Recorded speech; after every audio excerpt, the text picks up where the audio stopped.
I'm Alexandra Kreis, and you're listening to How to Travel in a Journey.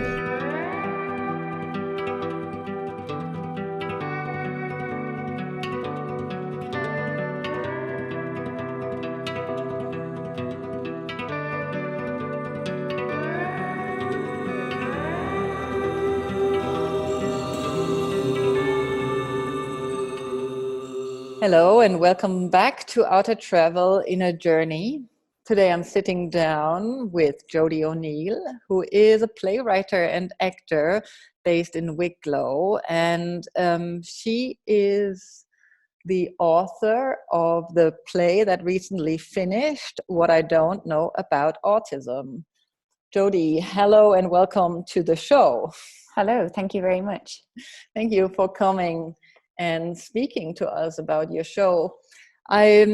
I really was intrigued to see that you're doing this show. I was even more intrigued because, in the wake of writing that play, as I understood it, you discovered that you're autistic yourself. Is that right? Or did one come before the other? How did that come together? No, that's exactly right. It kind of came... I suppose the journey of the play started in 2016, and that's when autism, I thought, came into my life. In fact, it was a good deal earlier.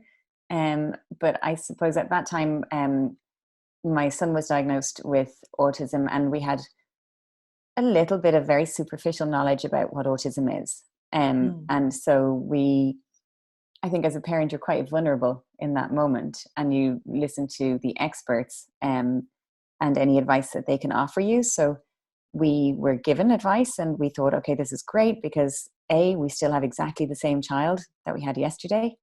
But now we have maybe a pathway to some support for him in the areas that are tricky, such as anxiety, which would be a big thing for autistic people generally.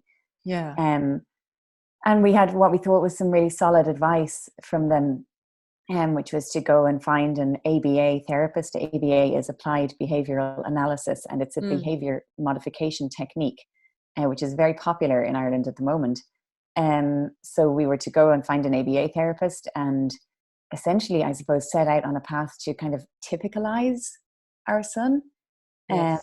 And as it happened, we didn't find an ABA therapist. So I went and studied ABA myself on a 10-week course. Wow. And we kind of had mixed feelings coming out of it. So one of the things is, I guess my son is really smart. So any kind of attempts at sort of trying ABA at home resulted in us being ABA'd. So he was very quick to figure out, okay, if I line up all my toys on the windowsill, and if you like those toys, they can be yours if you just keep the noise down. Yes. So it's very much like based on the Pavlov dog response, where you do something for a reward. And it didn't seem to hold much benefits for us. And so we started rooting around in other areas, and we were just, I think, really lucky that we started to come across more and more material that was being generated by autistic people and autistic adults online. And then that set us on a path of reading. And as a parent, I felt like, well, okay, then the autistic adults are the experts because they're the ones with the lived experience of being autistic. So maybe these are the people we should be listening to. And these people are saying, do not get an ABA therapist. And so we didn't. And they're also saying, accept, your child is the child that you have. Like, people talk about this awful thing that just, and I just, obviously everybody's entitled to react emotionally the way they react, but people talk a lot about going through a period of grieving for the child that they thought that they would have. Wow. And I find that really kind of just upsetting and offensive, because actually in the meantime, while you're off busy grieving for the child you thought you had, there's a very real child in front of you. Yes.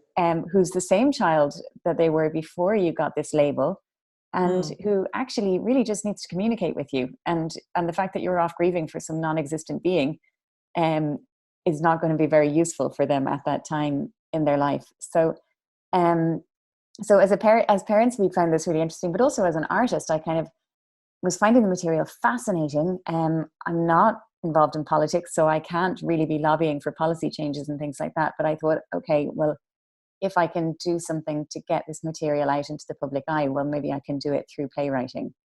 Wonderful. And so I applied for a bursary from the Arts Council. Sorry, this is a very long answer. But I applied for a bursary from the Arts Council to research and develop making work that promotes autism acceptance, more so than autism awareness, because we all know that autism exists. We all understand something about autism, but what's real acceptance? What does that look like? Wow. And that's quite a different thing. So that was in 2017. And as I kept reading and kept researching, and one book would lead to another, and it was just an amazing kind of organic journey, I suppose, of discovery. And more and more, I mean, I had always had the sense that I have, a really strong bond with my son, and that we are so alike, and we articulate our experiences differently, but we have so much in common. And so as I was reading more about, I suppose, the female autistic experience and how that differs from the male autistic experience, I kind of had a sort of a gradual dawning of, okay, this is why I am the way I am. This is why my life has been the way it has been up until this point. This is why I'm really lucky to have this really strong connection with my son. Apart from the fact that, we share a lot of genetic content and a home. But, that we, I suppose, are both neurodivergent as thinkers. And so it was a very gradual realization. So not a shocking realization in any way. And a self-realization. And then in June of last year, I had that backed up by, a professional diagnosis. Wow. And, there were two things going through my mind. I mean, I do know what you're saying about stereotyping people with autism. The first thing that comes to my mind from my generation is Rain Man. That's the first time we heard of it. And immediately we have these thoughts. While I have been surrounded in scenes that I worked in and lived in by people who seemed autistic to me, but it's almost like you cannot say it, because then they think they are some sort of sick or ill, And I was thinking but they're not. It's just a different, asking you now in this very kind of expression of that I'm doing is is it, at the end of the day, I know you, Jody, I know you through my yoga classes, and it would have never occurred to me to come across this. We don't know each other that intimately, to be honest, but so that I could have observed you in a different context, but it never seemed to me you're autistic. So where is that expression for you?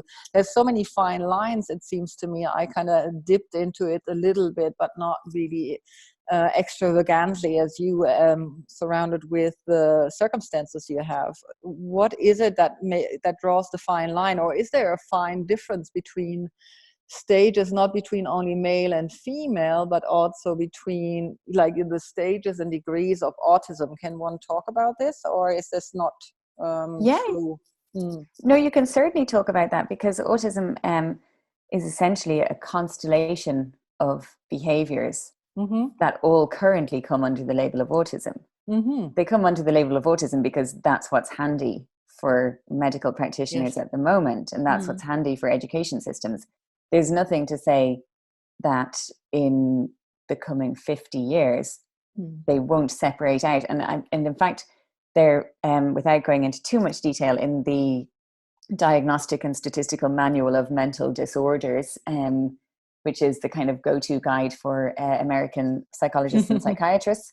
Up until the DSM-4, so the previous edition of the DSM did include several different manifestations that all kind of fall under the autistic spectrum, such as Asperger's, such as pervasive developmental disorder,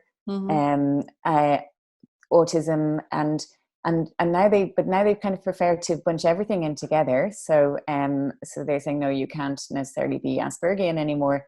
It's all autistic, but it's different levels of autism. And there's this very, I suppose, helpful to the medical system and the education system in terms of groupings, but this kind of high functioning, low functioning divide, which I think can be really misleading, because what happens is somebody who's deemed to be low functioning is therefore written off in terms of what they can be expected to achieve in their life. Whereas that person may just not communicate with words. So you might have somebody who's a non-speaking autistic person, but actually given the right means and given computer technology, they can speak more articulately than you or I can. And then you can have somebody who appears to be very high functioning, but at what cost does that come to them in terms of mental health? So they're high functioning as in they have a job, they get up, they feed themselves, but there's nothing to say that there isn't a kind of a payoff that takes place on the other side of that in the privacy of that person's home. And what does it cost them in order to function highly in the world? So they can be misleading in both ways, because they can do an injustice to supposedly low functioning people who actually function very highly but differently. And they can do a disservice to high functioning people, because then when that person can't function highly, they're kind of blamed because, oh, you were supposed to be high functioning, so why can't you get your act together? So is this somehow where you found yourself? I would then say, you know, kind of following up, sorry to stop you there, you know, okay. you would have been like a high functioning autistic person. So where would you if you label yourself as such, you know, where did you notice, or the relief, or this is what I heard when I heard you talking about it, like a relief in finding that there is something that determines your reactions and actions in the world. So I suppose so I lived my childhood in fear, and in fear of doing wrong, and in fear of failing, and in fear of kind of being found out, but I didn't really know what it was anybody was going to find out. I just knew that that I was in a world where I felt different, and I was the youngest in my family. I was the only girl, so I put it down to that as well. But even in friend groupings, I always felt not at odds, but just as if I didn't quite fit, and as if there was a certain amount of pretending going on. So I found a really good friend really early on, and I was really lucky to do so. But essentially what I did was I learned from her. So my childhood was this like crash course in like mimicking being a normal person. So just whatever she did, I would do. Wherever she went, I would go. Whoever she was friends with, I would choose them to be my friends. Because I didn't know how to navigate my own world. And that carried on right the way through. Like that became a pattern. So in secondary school, it was the same thing. And it's not to say I didn't like those people, but I chose them kind of as more than friends. They were my role models, and they were my templates for how to live. And you know, and I would have done things like adapt my accent in order to emulate the people that were around me. Because I didn't really have a very rooted sense of who I was beyond that. I mean, I had this kind of, obviously everybody has their kind of own inner voice with which they converse with themselves, but that wasn't something that I think I felt safe about bringing out into the outer world, if that makes sense. And I suppose what happens with a lot of autistic females, they think as many as, so I would have gone through, you know, fairly classic teenage eating disorder. Which I think was put down by a lot of people to, oh, well, you're a ballet dancer, so obviously you don't eat. But in fact, what happens is it's quite easy to mimic your way through primary school as a girl, but in secondary school, the relationships get much more complex. And that becomes very difficult to maintain a grasp of. And I think what happens in a lot of cases, they think as many as 40% of teenage girls presenting with symptoms of anorexia are in fact also autistic. And that it's less a means of, you know, self-image and all this kind of thing, and more just a means of trying to control something within a world that doesn't make sense to you. And so it's a means of exerting some kind of ownership, I suppose, even if that's ownership of your own Yeah. body, and even if that's Yeah. a destructive force ultimately. Yeah. So I suppose those are the kind of things from a childhood point of view that would be the kind of clear markers.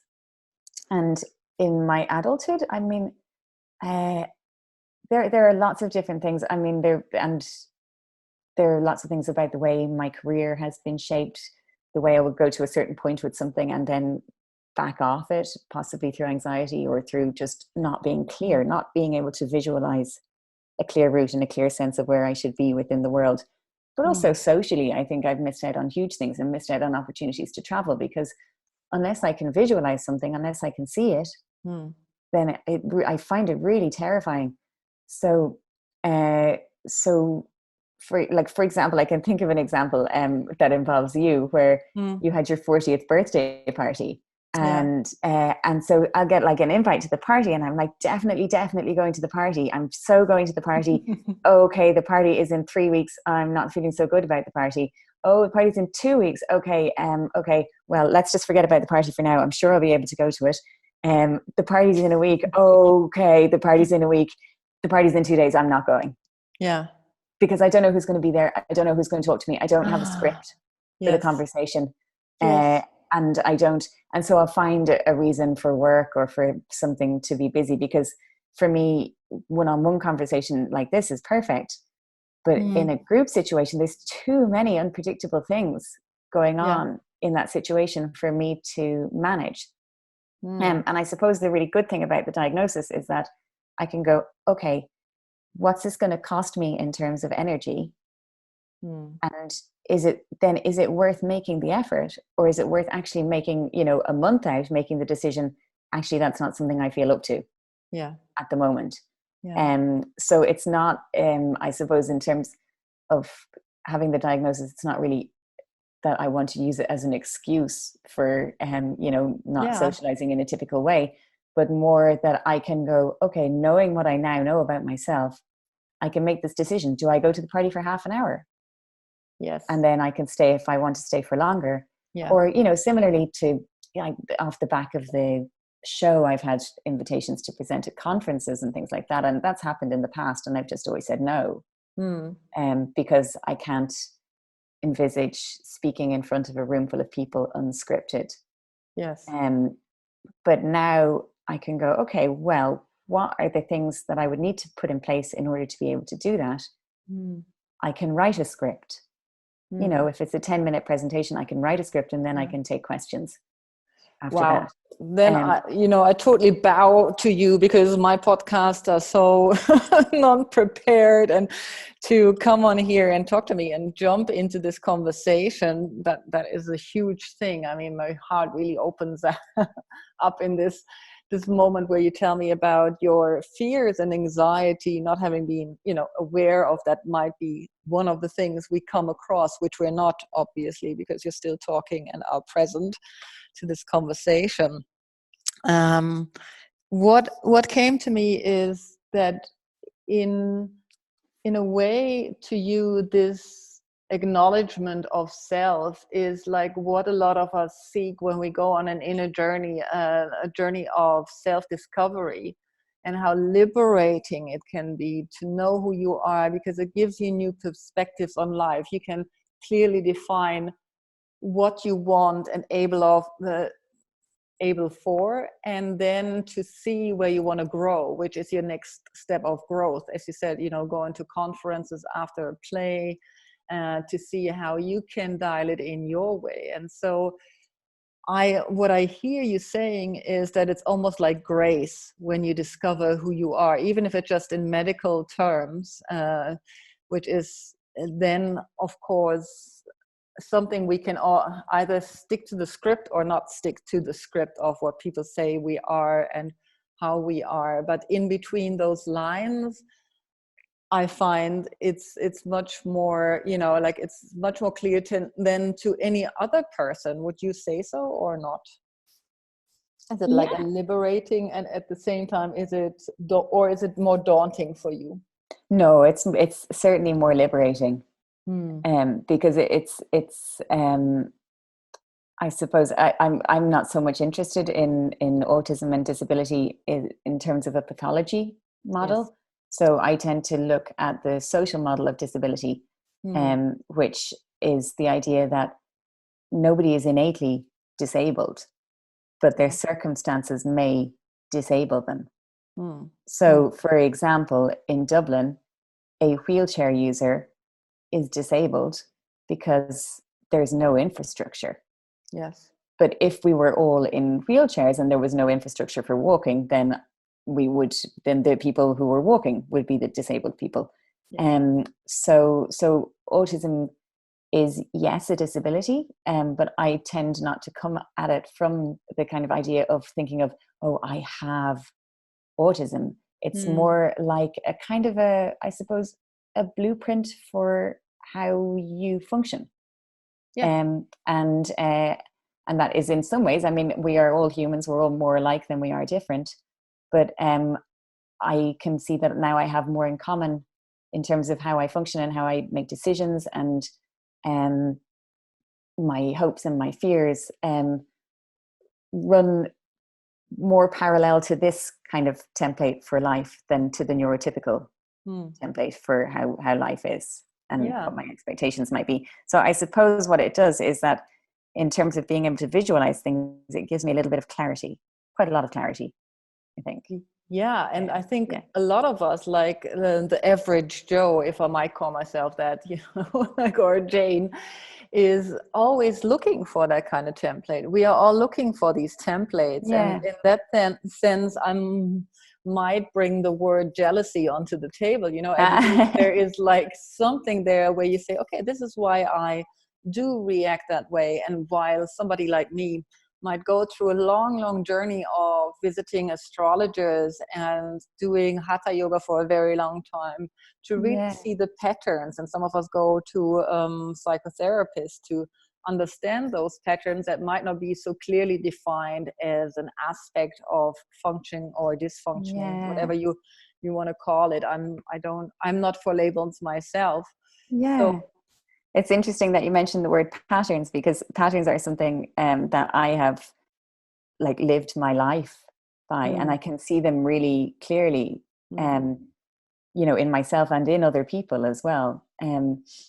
But it's one of the kind of key autistic traits is the ability to see patterns, wow. and to recognize patterns and to see symmetry, and both in a literal context, but also in a kind of life context, I suppose, as well.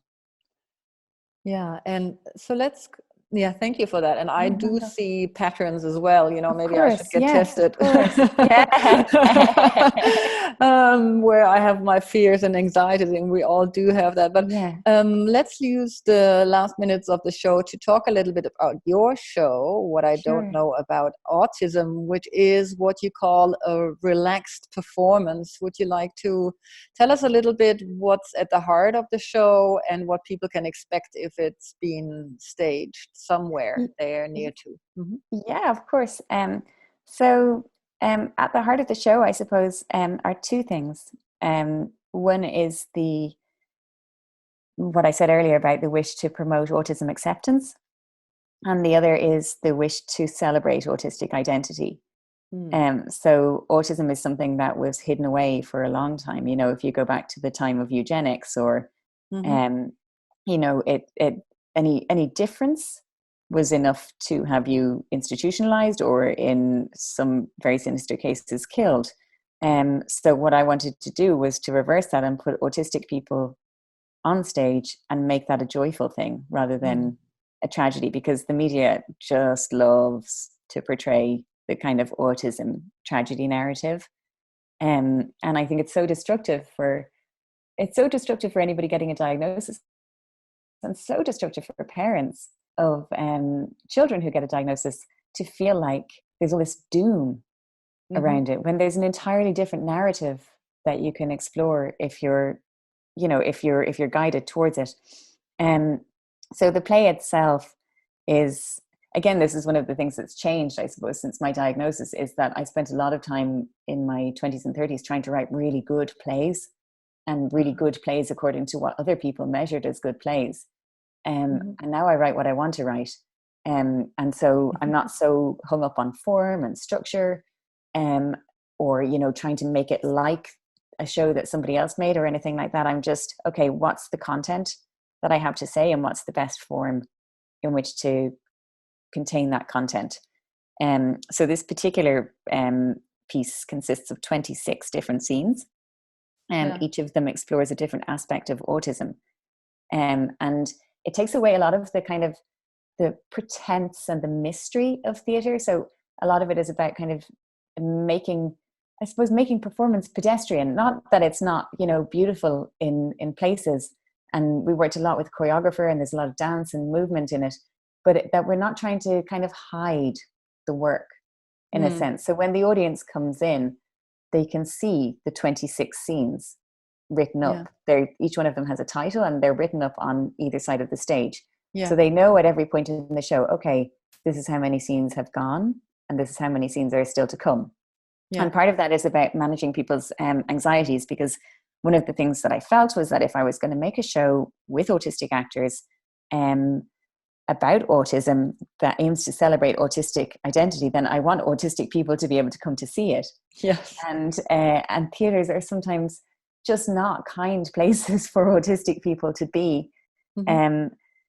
Because it's unpredictable, because you can't tell when a loud noise is going to happen, because you don't know the story in advance, because you're sitting in close proximity with people who could be complete strangers, because they might ring the bell really loudly at the interval.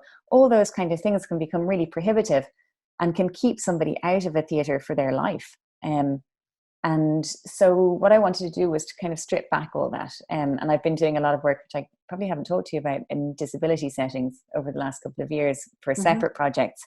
But one of the things I felt with those shows as well is, you know, it's not that hard to make theatre accessible.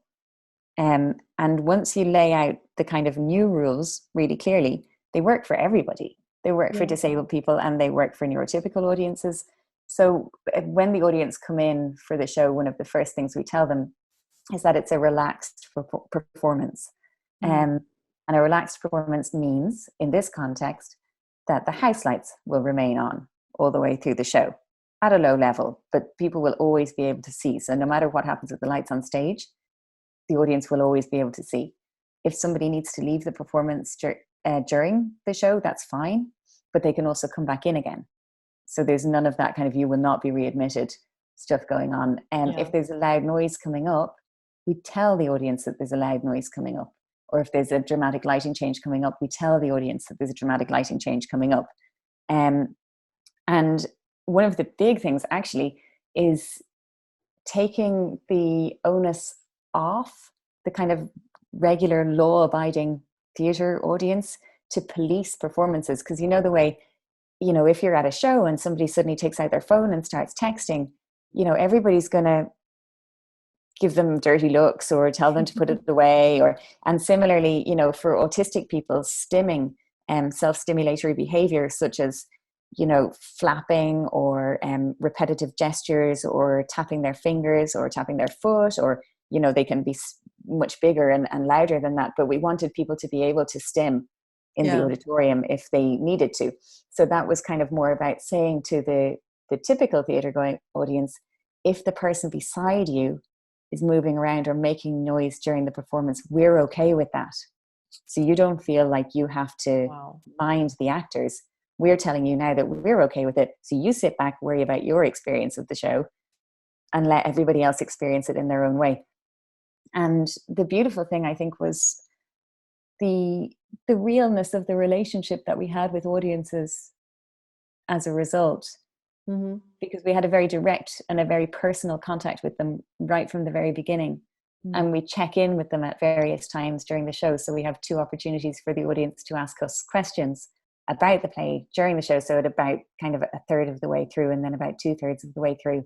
And so it set up a kind of, even though actually in a way people would say, oh, you're taking all the magic away, it set up something far more magical, which was a real connection between the people on stage and the people in the audience, and I really set a sense, I suppose, of them being empowered and involved in that experience. And then the other thing that we did, which annoyed some people, but I think, you know, for good reason, was that we asked people not to clap at the end, because I had an experience on a different thing that I was working on, where I was partnered. I was writing a play for a service user at an adult disability day centre in Blanchardstown, and we went to the kind of introductory day, and everybody's clapping all the way through, and every time everybody clapped, my partner would jump out of his chair and be frightened, and it would hurt him, and it was an assault on him, and he wasn't free to leave because he can't push his own wheelchair, so he was dependent on somebody else to push him out, and that wasn't happening at that moment.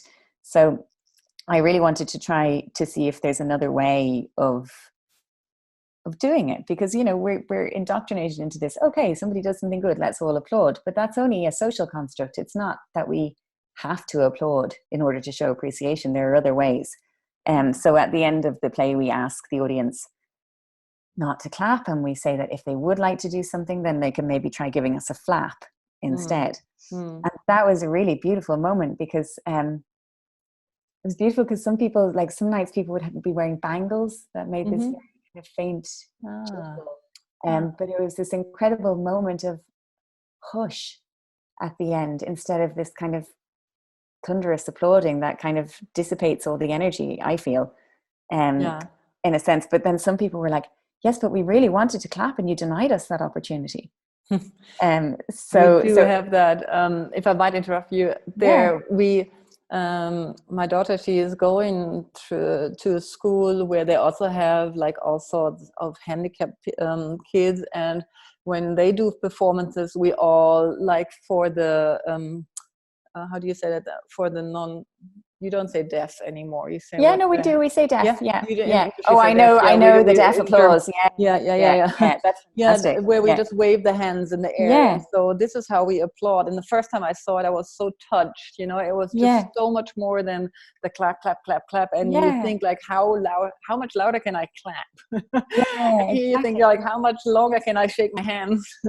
We wheel that down. So coming to an end of this beautiful conversation with you, I feel inspired because I heard two things that are truly valid on a growth path and a spiritual growth path to me. And these are, you know, do the things you want to do and don't try to fit in, and you will have success. Because as far, we haven't touched upon it, but you said that the shows were sold out way before they came on stage. So to me, it sounds there was this shift in you which made your work public in that moment of time, because you came with it from a heart space where you wanted to create something that is really in you and not where you're trying to serve somebody. And the other thing that I heard is that we have to stop trying to entertain people, which really annoys me a lot. You know, I recently wrote this blog article on boredom, and because I think we're so overstimulated, and with the overstimulation we always escape connection. And you talked about this right now, you know, like when we are just being performed to, then we're absorbing and digesting, and instead of exchanging. And this we need much more in the world. So in my eyes, you have really contributed a lot to this growth path of society through your own journey in that sense. Well, hopefully, we'll see what happens next. It's interesting about the overstimulation thing. I really noticed it. I was really well during the show, and I was really well after the show. And normally, you know, you kind of get this crash. But I had been kind of really eating well and making sure that I was sleeping well and not drinking any caffeine or alcohol. And so I was feeling super healthy. And then last Wednesday, I woke up and the whole room was moving around me. And I was like, okay, well, this is surely going to pass. But it didn't. And it turned out that I had vertigo. Which I've never experienced before and hope not to again. But it meant that I was stuck horizontal for 2 days. And, you know, it was, the first day was too sick to have any stimulation. And you don't realize until you're forced to stop what stopping really means, and Yes. just how kind of sustained you are in your day, even if it's not through, you know, stimulants like food or alcohol or caffeine, but like screens and conversation Yes. and constant chats. Yes. And so to stop was a really, I mean, I would like to stop when I'm not feeling like I'm going to throw up and that the world is going to end. But but it was still really enlightening, and particularly in retrospect, just that feeling of going, okay, I just have to pull out of this for the next 24 hours or until whenever this passes. So it is, I think we're highly overstimulated people, you know, and We the media are. feeds Yeah. that. And it's very difficult just to go, okay, I'm just going to slow down a little. Yeah, I definitely try to slow people down, as you know, in my program. Yeah. Mm-hmm. And you're trying to open the world to new perspectives. And in case you want to hook up or see and read more about what Jody does, you can do so at her website about autism.ie. You'll find the link in the text below. And so I want to say a warm-hearted thank you again to you, Jody, for making this leap with me into a, you know, unpredictable conversation we're going to have on this show. Thank It's you my for pleasure. and thank you for listening, and tune back in for our next episode. If you enjoy listening to my podcast, please consider to become a patron at patreon.com/Alexandra Kreis and pledge your donation.